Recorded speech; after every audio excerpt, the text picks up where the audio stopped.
जेठानी से बंटवारा करने सालों बाद शहर से गांव आई देवरानी। दोपहर की तेज धूप में शहर की देवरानी कनक अपने गांव की जेठानी नीलम के सामने एक हरे भरे खेत में खड़ी होती है।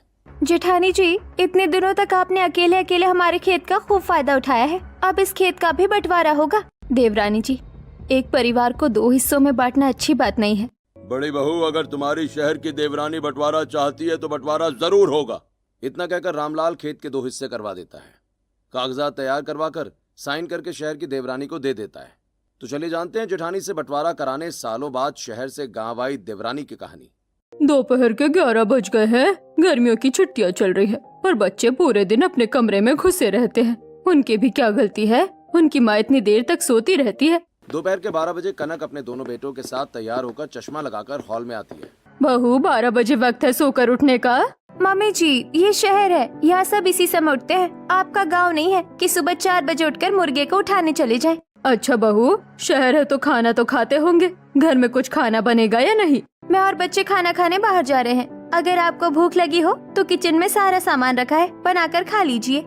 इतना कहकर कनक सूरज और आकाश को लेकर घर से निकलती है और एक बड़े से रेस्टोरेंट में चली जाती है। जी मैम, क्या लाऊं आपके लिए? मुझे बर्गर खाना है।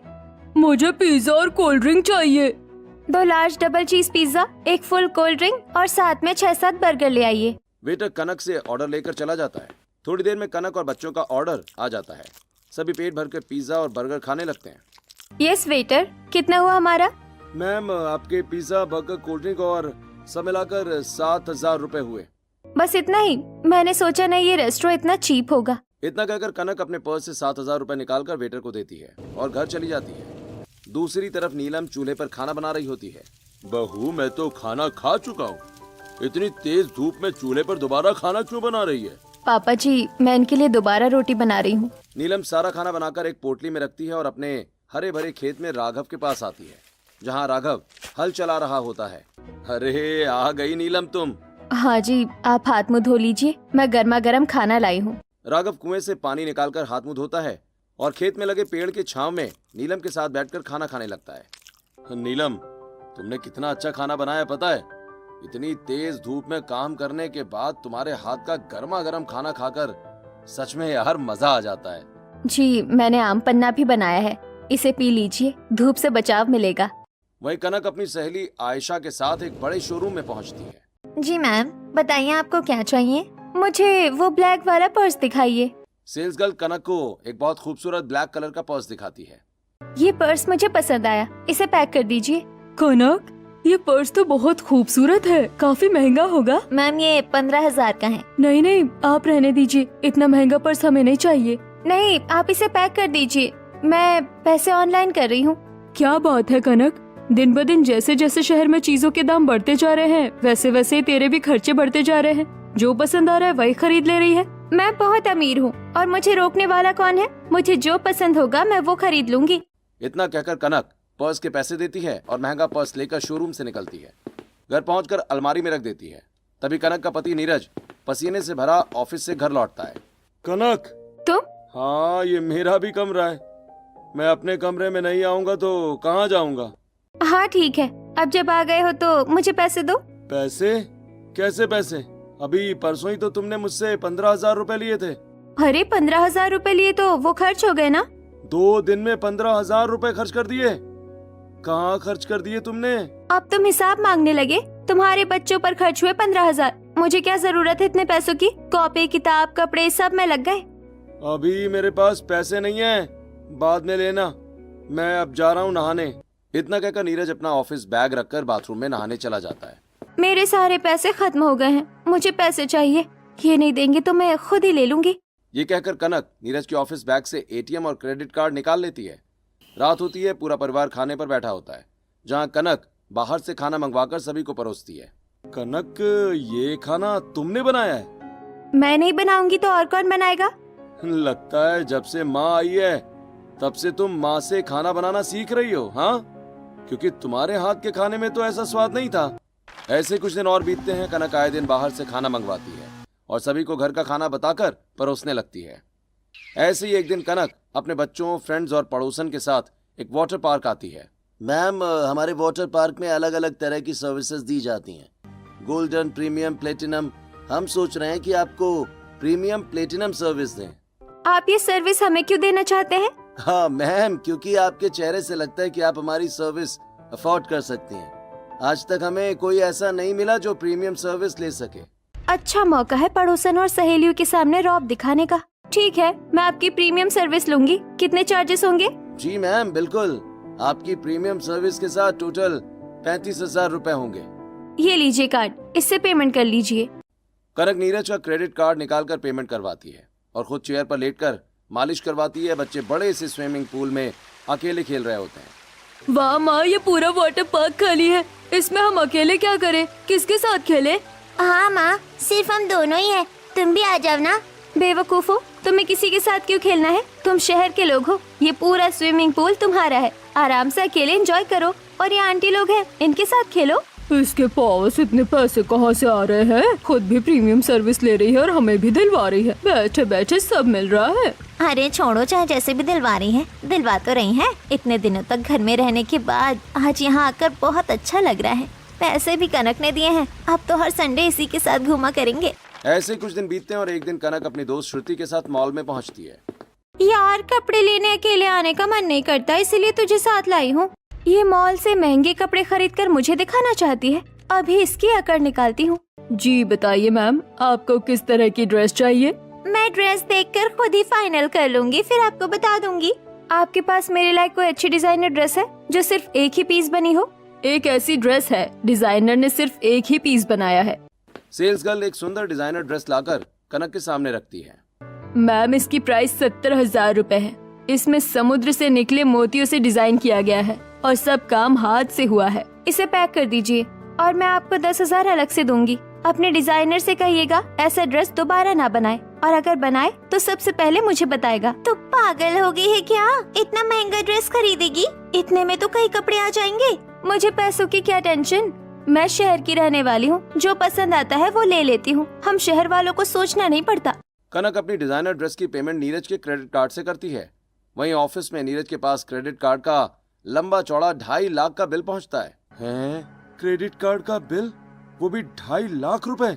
अभी बैंक वालों से बात करता हूँ, देखता हूँ क्या हुआ ये। इतना कहकर नीरज बैंक मैनेजर को कॉल करता है और कार्ड की डिटेल देता है।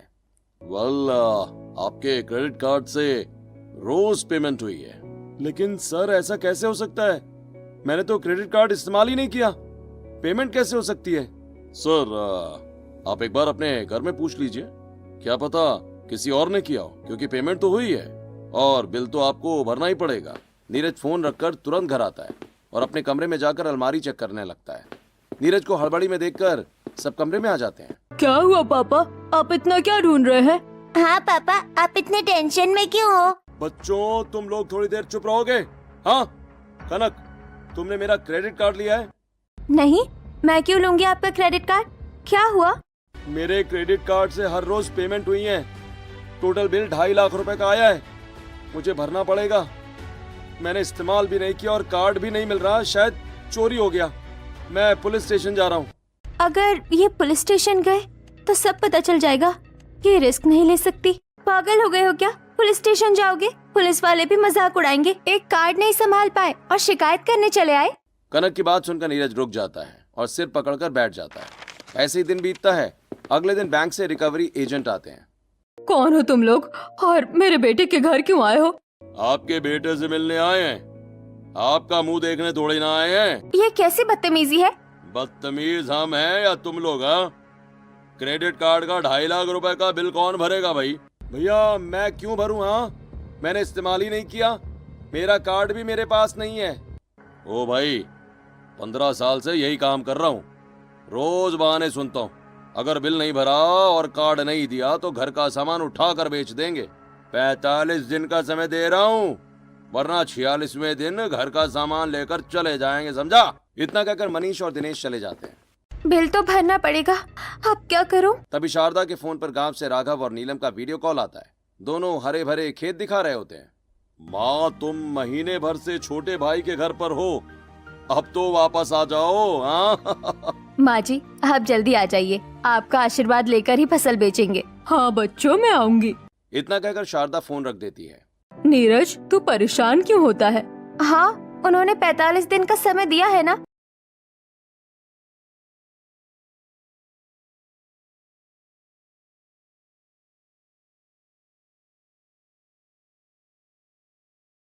कुछ ना कुछ कर लेंगे।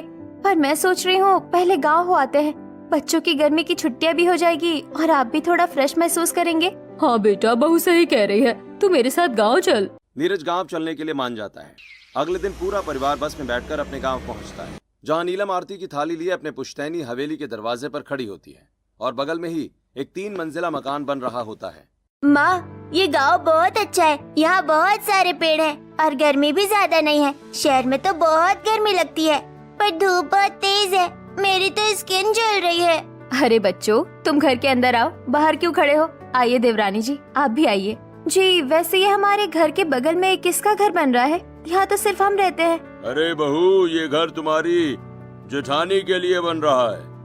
पिछले बार अनाज बेचकर जो पैसे मिले थे, उन्हीं पैसों से ये घर बनवा रही है। यहाँ हमारी जमीन पर घर बन रहा है और मुझे थोड़ा सा हिस्सा देकर इतना बड़ा घर बना रही है। अब ये घर तो मैं लेकर ही रहूंगी। कनक अपने गांव के कमरे में आती है और दूसरी तरफ बच्चे राघव और नीलम के बच्चों के साथ खेल रहे होते हैं। बाप रे, इस कमरे में तो एसी भी नहीं है। कितनी तेज गर्मी लग रही है। ये पंखा भी ठीक से नहीं चल रहा।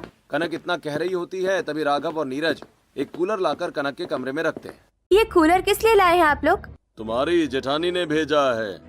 उन्हें पता है तुम्हें गर्मी लग रही होगी। ये जेठानी कितनी अमीर हो गई है, कूलर भी खरीद लिया और मेरे कमरे में भिजवा दिया। अब तो सब चीजों का बंटवारा करना पड़ेगा। ये यहाँ आराम से जिंदगी जी रही है। ऐसे ही दिन बीतते हैं। अगले दिन कनक नीलम और राघव के साथ आधे बने 3 मंजिला मकान में खड़ी होती है। ये देखो, यही घर हम बनवा रहे हैं। आप लोग घर तो बनवा रहे हैं, पर ये घर हमारी जमीन पर है। कल को अगर हम यहाँ रहने आए तो हम कहाँ रहेंगे? देवरानी जी, आपको रहने की कोई कमी नहीं है। आप पुश्तैनी घर में अपने कमरे में रहिए या इस नए घर में भी आराम से रहिए।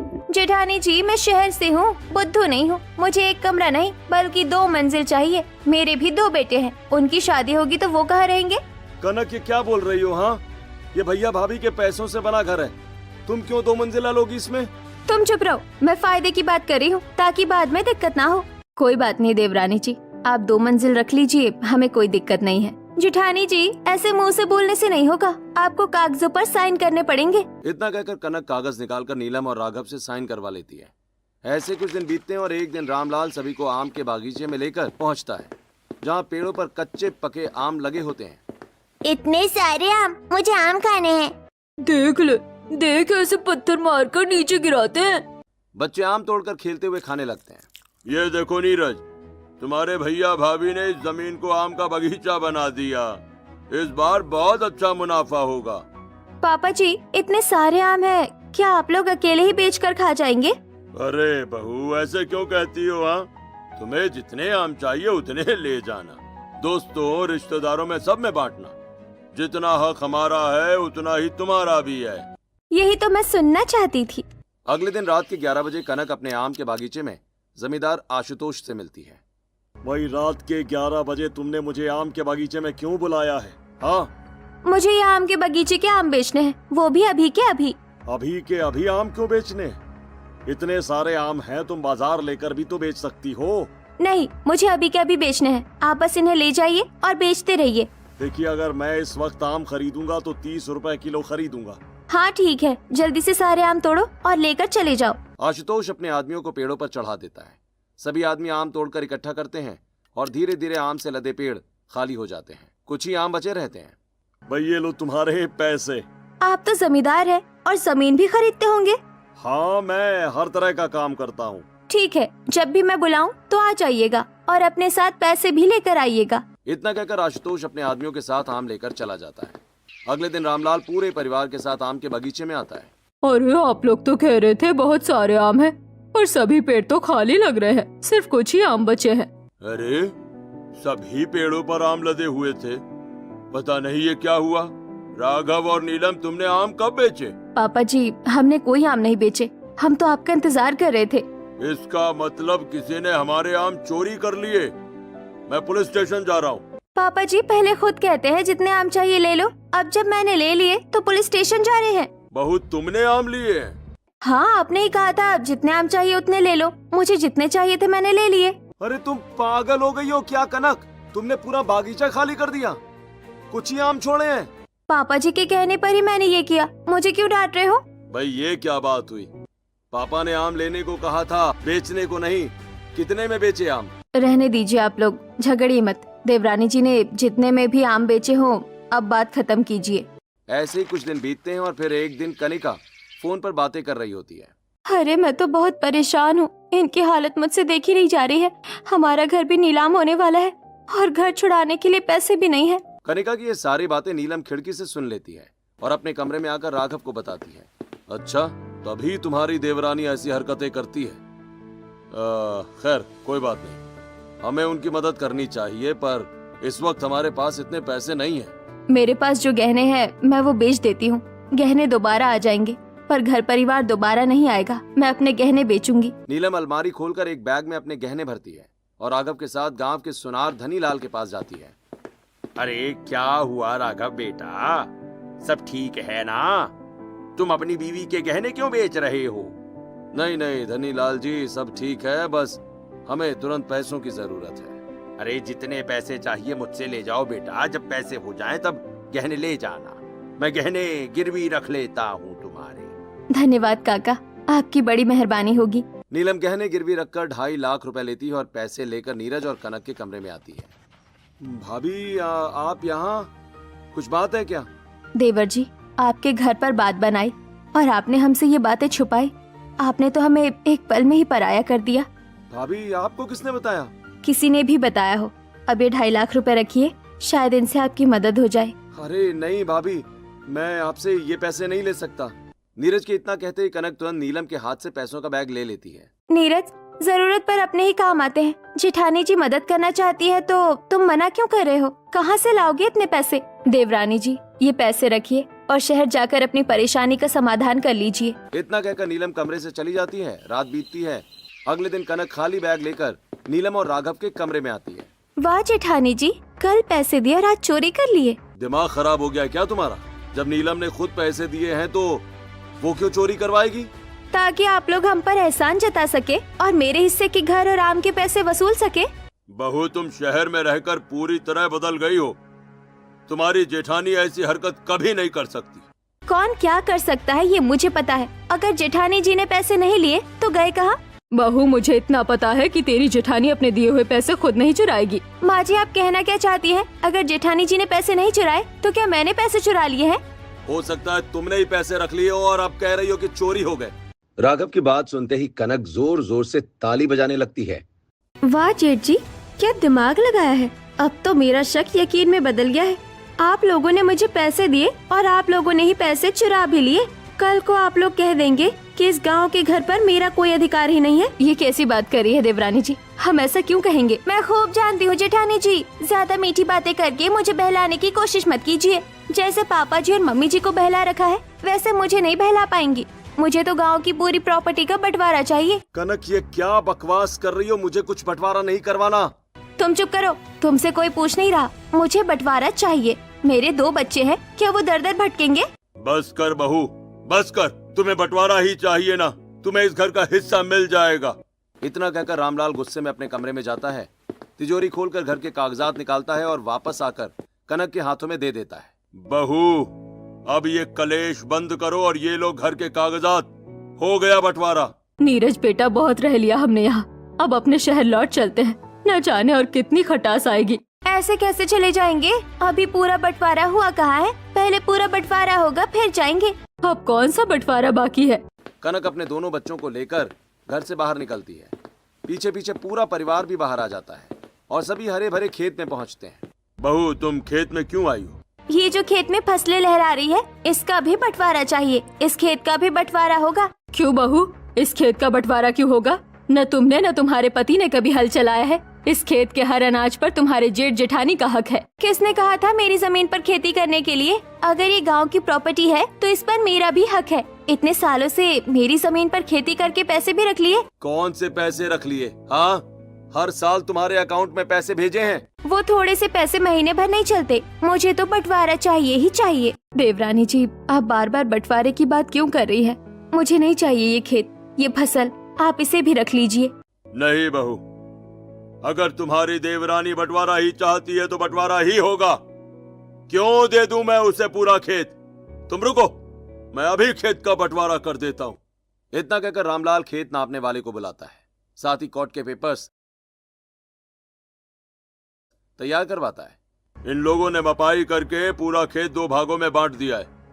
ये लो तुम लोगों के हिस्से का खेत, और नीरज, अब एक पल भी अपनी बीवी के साथ इस गांव में रहने की जरूरत नहीं है। अपना बोरिया बिस्तर बांध और तुरंत इस गांव से निकल जा। पापा, आप मुझसे गुस्सा मत होइए। मुझे नहीं पता कि कनक ऐसी हरकत क्यों कर रही है। हम क्यों चले जाए इस गांव से? इस गांव में हमारा घर है, जमीन है, हमारा जब तक मन करेगा तब तक हम यहीं रहेंगे। हम आपके गुलाम नहीं है। हमारा बंटवारा हो गया है। अब सिर्फ जायदाद का ही नहीं, दिलों का भी बंटवारा हो चुका है। हम सोचते थे कि तुम शहर में रहती हो, इसलिए ऐसा व्यवहार करती हो, पर तुम्हारे मन में तो शुरू से ही खोट है। इतना कहकर रामलाल शारदा, राघव और नीलम को लेकर अपने घर चले जाते हैं। वहीं नीरज रामलाल को मनाने के लिए पीछे पीछे जाता है और कनक गांव के जमींदार आशुतोष के पास चली जाती है। मैंने अपने गांव की जमीन और घर का बंटवारा करवा लिया है। ये उसके कागजात है। मैं अपने हिस्से की जमीन तुम्हें बेच रही हूँ क्योंकि मैं गांव में नहीं रह सकती। ठीक है, तुम कागजात दे दो, बाकी वकील वगैरह तो मैं खुद देख लूंगा। कागज तुम्हें दे दूंगी, कागज तुम्हें दे दूंगी। मेरे पैसे कहाँ हैं? इतने सारे पैसे तुम अभी लेकर क्या करोगी? अगर अभी दे भी दूं तो इतने पैसे लेकर तुम सफर कैसे करोगी? और अगर किसी को पता चल गया तो मुझे जमीन वापस करनी पड़ेगी। तुम शहर जाओ भाई, मैं पैसे ऑनलाइन भेज दूंगा। ठीक है, तुम तो बड़े समझदार हो। ये लो कागजात, मैं शहर जाकर फोन करूंगी। मेरा पैसा भेज देना, और वो 2.5 लाख रुपए भी। अरे बिल्कुल बिल्कुल। अगले दिन कनक नीरज और अपने बच्चों के साथ अपने गांव के घर से शहर जाने के लिए निकलती है। तभी नीलम की पड़ोसनें बातें करती हैं। खुद तो शहर में रहती है और यहाँ आकर बंटवारा कर लिया। न जाने आई क्यों थी। 2 परिवारों में फूट डालकर जा रही है। देखो कितना मान सम्मान था हमारा इस गांव में, तुमने कुछ ही दिनों में सब खत्म कर दिया। तुम बड़े बेवकूफ हो। हमारी कितनी बड़ी समस्या हल हो गई है, समझ में आ रहा है? इतना कहकर कनक अपने पति और बच्चों के साथ शहर चली जाती है। ऐसे ही कुछ दिन बीतते हैं और एक दिन कनक आशुतोष को फोन करती है। मेरे पैसे तुमने अभी तक भेजे नहीं, जल्दी भेजो, मुझे जरूरत है। हैं? कैसे पैसे? किस बात के पैसे? मेरे पास तुम्हारे कोई पैसे नहीं है। रखो फोन, रॉन्ग नंबर। खबरदार, जो फोन काटा, मैं पुलिस में तुम्हारी कंप्लेन कर दूंगी और सरपंच को भी सब बता दूंगी। चुपचाप मेरे पैसे भेज दो। इसे सरपंच वाली बात बताकर गलती कर दी। इससे पहले कि ये कुछ बताए, इसका ही काम तमाम कर देता हूँ। अच्छा, गुस्सा मत करो, मैं खुद पैसे लेकर आ रहा हूँ। इतना कहकर आशुतोष फोन रख देता है। तभी घर में रिकवरी एजेंट पुलिस के साथ आ जाते हैं। आप लोग यहाँ? भाई हमने कहा था ना, 45 दिन का समय, 10 दिन और हो गए, अभी तक 1 रुपया भी नहीं भरा। कनक, अगर तुम्हारे पास पैसे हो तो प्लीज अभी दे दो। मेरे पास कोई पैसे नहीं है, मैं क्या करूं? भाई जरूरत नहीं है अब तुम्हारे पैसों की। कोर्ट ने ये घर अब बैंक के नाम कर दिया है। अब बैंक इस घर को बेचकर अपने पैसे वसूल करेगा, और क्रेडिट कार्ड से पैसे लेकर ना भरने की सजा अब तुम्हें कानून देगा। इतना कहकर रिकवरी एजेंट के साथ आई पुलिस नीरज को पकड़कर अपने साथ लेकर चली जाती है। पापा को कहाँ ले जा रहे हो? छोड़ दो पापा को। मम्मी देखो ना, ये लोग पापा को कहीं ले जा रहे हैं। इन्हें बोलो छोड़ दे। बच्चों, तुम चिंता मत करो, मैं बहुत जल्दी तुम्हारे पापा को छुड़ा कर लेकर आऊंगी। कनक दरवाजे पर खड़ी रह जाती है और पुलिस की गाड़ी दूर निकल जाती है। कोई बात नहीं, एक दिन की बात है, कल आशुतोष आ जाएगा। मेरे पैसे लेकर मैं नीरज को छुड़वा लूंगी। कनक आशुतोष का इंतजार करने लगती है। ऐसे ही पूरा दिन बीत जाता है। अगले दिन आशुतोष पुलिस लेकर कनक के घर आता है। आशुतोष, तुम्हें मेरे पैसे देने हैं, इसके लिए तुम पुलिस लेकर क्यों आए हो? नहीं वाह, उल्टा चोर कोतवाल को डांटे। तुझे इनके पैसे देने हैं या इन्हें तुझे पैसे देने? पुलिस इंस्पेक्टर, मैं इससे पैसे पाती हूँ।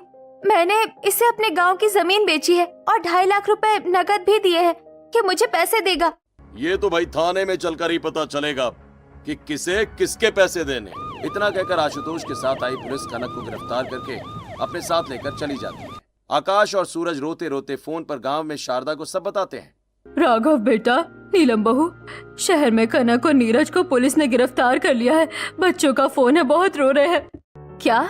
ऐसा कैसे हो सकता है? पुलिस ने उन्हें गिरफ्तार क्यों किया है? राघव, तेरी देवरानी बड़ी चालाक है। शहर में भी किसी के साथ खेल कर बैठी होगी, तभी गिरफ्तार हुई है। पिताजी, चाहे कुछ भी हो, है तो मेरी देवरानी। उनके छोटे छोटे बच्चे हैं, हमें उन्हें बचाना होगा। हाँ नीलम, तुम सही कह रही हो। चलो हम शहर चलते हैं। पहले बच्चों से ठीक से पूछ लो पुलिस ने नीरज को क्यों पकड़ा है, शायद बच्चों को कुछ पता हो। दादी, आपको याद है पापा ने एक अंकल के बारे में बताया था। पुलिस उन्हीं अंकल के साथ आई थी और पापा को पकड़ कर ले गई। मम्मी को आज दूसरी पुलिस पकड़ कर ले गई। अगर ऐसी बात है तो बिना पैसे भरे पुलिस नहीं छोड़ेगी। हमें पैसों का इंतजाम करके ही शहर जाना होगा। पर अभी तो फसल बिकने लायक नहीं है, हम फसल नहीं बेच सकते। तो क्या करें अभी? फसल नहीं बेच सकते तो क्या हुआ, जमीन तो बेच सकते हैं। हम अपनी जमीन बेचकर देवर और देवरानी को छुड़वा लेंगे। नीलम गांव के जमींदार आशुतोष को अपनी जमीन बेचती है और पैसे लेकर शहर पहुंचकर नीरज को छुड़वा लेती है और फिर कनक के मामले वाले पुलिस के पास पहुंचती है। जी, हम इन्हें नहीं छोड़ सकते। इनके ऊपर चोरी का और 400 BC का केस लगा हुआ है। जेठानी जी ये झूठ बोल रहा है, जरूर उस आशुतोष ने इन्हें पैसे दिए होंगे। मैंने इससे कोई पैसे उधार नहीं लिए, मैं तो इससे अपने पैसे मांग रही हूँ। आशुतोष भैया तो हमारे गांव का सबसे बड़ा ठग जमींदार है। हाँ, उसकी नजर बहुत दिनों से हमारी जमीन पर थी। मजबूरी में हमने भी अपने हिस्से की जमीन उसी को बेच दी। कनक, अब झूठ मत कहना, सच सच बताओ, तभी तुम जेल से बच पाओगी। तुम्हारा और आशुतोष का क्या कनेक्शन है? इन्हें पूरी बात नहीं बता सकती, वरना ये लोग मुझे बचाएंगे ही नहीं। सिर्फ 2.5 लाख रुपए वाली बात बता देती हूँ। रात के 2 बजे कनक अपने घर के बाहर आती है जहाँ आशुतोष खड़ा होता है। देखो, इस पूरे गांव में मैं सिर्फ तुम्हें जानती हूँ। ये 2.5 लाख रुपए अपने पास रखो। अरे आप मुझ पर भरोसा रखिए, आपके पैसे सुरक्षित रहेंगे। तब तो जरूर उसने पुलिस को पैसे खिलाए होंगे। चलो कोई बात नहीं, तुम लोग घबराओ मत, हम पुलिस से बात करते हैं। राघव और नीरज करप्ट पुलिस ऑफिसर से बात करते हैं और पैसे देकर कनक को छुड़वा लेते हैं। पूरा परिवार घर में बैठा होता है। तभी बाहर से आकाश और सूरज दौड़ते हुए अंदर आते हैं। पापा पापा, हमें 50 रुपए दो ना, आइसक्रीम खाना है। चले जाओ यहाँ से, तुम्हारी वजह से ही मैं बर्बाद हुआ हूँ। पता नहीं कितने हजार रुपए तुम पर खर्च होते हैं। पापा, आप हमें क्यों डांट रहे हो? आप जो पैसे मम्मी को देते थे वो मम्मी हम पर थोड़ी खर्च करती थी। बच्चों जाओ यहाँ से, बड़े बात कर रहे हैं। रुको बच्चों, क्या कह रहे थे तुम? आपके पैसे मम्मी खर्च करती है और हम जब खिलौना मांगते हैं तो हमें डांट कर भगा देती है। तभी मैं सोचूं बच्चों की पढ़ाई का खर्च इतना ज्यादा कैसे हो रहा है। इतना कहकर नीरज गुस्से में अपने कमरे में आता है और कनक की अलमारी का ताला तोड़ता है। अंदर महंगे dress, purse, sandal, perfume, cosmetic और नीरज का क्रेडिट कार्ड रखा होता है। ये सब क्या है कनक? इतने महंगे सामान और ये मेरा क्रेडिट कार्ड तुम्हारी अलमारी में? तुम्हारी वजह से मेरी पूरी जिंदगी बर्बाद हो गई और तुम्हें शर्म नहीं आई बच्चों के नाम पर मुझसे पैसे ऐंठते हुए? मुझे माफ कर दो, 2.5 लाख का बिल देखकर मैं बहुत डर गई थी, इसीलिए मैंने तुम्हें कुछ नहीं बताया। कनक, तुमने गांव के घर और जमीन के पेपर्स कहाँ रखे हैं? भैया भाभी को पेपर्स अभी वापस करो वरना तुम वो भी खा जाओगी। मेरे पास कोई प्रॉपर्टी के पेपर नहीं है, मैंने प्रॉपर्टी के पेपर आशुतोष को दे दिए थे। कनक, तुम पागल हो गई हो क्या? मैं आज से तुम्हें छोड़ रहा हूँ, तुम्हारी वजह से मैं बर्बाद हो गया। गांव में इज्जत गई, शहर में भी तुमने मुझे गिरफ्तार करवा कर मेरी इज्जत खराब कर दी। अब तुम रहो इन महंगे सामानों के साथ। मैं अपने बच्चों को लेकर गांव जा रहा हूँ, अपने भैया भाभी के साथ ही रहूंगा मैं अब। नीरज कमरे से बाहर निकल जाता है। कमरे में नीलम और कनक अकेली रह जाती हैं। जेठानी जी, मैंने सब कुछ खो दिया, मेरे बच्चे, मेरे पति, सब मेरी गलती है। मैंने आपके साथ भी गलत किया। देवरानी जी, आपको रोने की जरूरत नहीं है, मैं देवर जी को समझाऊंगी, वो आपको नहीं छोड़ेंगे और हम उस आशुतोष को नहीं छोड़ेंगे। नीलम के कहने पर नीरज कनक को नहीं छोड़ता है। वहीं नीलम गांव के सरपंच के साथ आशुतोष के घर से अपने प्रॉपर्टी के पेपर्स निकलवाती है और सरपंच